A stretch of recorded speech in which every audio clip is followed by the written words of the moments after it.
Hello friends, welcome back to our channel maths and science trick and toys. आजना video में આપણે જોઈશું ધોરણ 6 પ્રકરણ 5 શરીરનું હલનચલન, જેમાં આજનો આપણો મુદ્દો છે નિતંબાષ્ઠી એટલે કે શ્રોણી અષ્ઠી।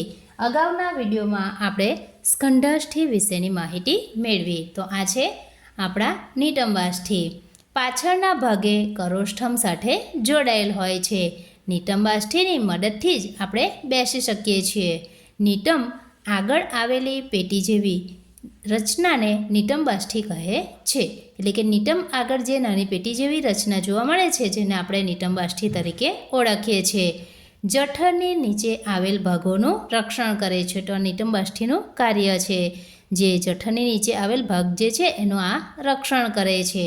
બે નિતંબાષ્ઠી આગળના ભાગે એકબીજા સાથે જોડાયેલા હોય છે। તો આજના વિડીયોમાં આપણે નિતંબાષ્ઠી વિશેની માહિતી મેળવી। હવે પછીના વિડીયોમાં આપણે માહિતી મેળવીશું પાંસળી પિંજર।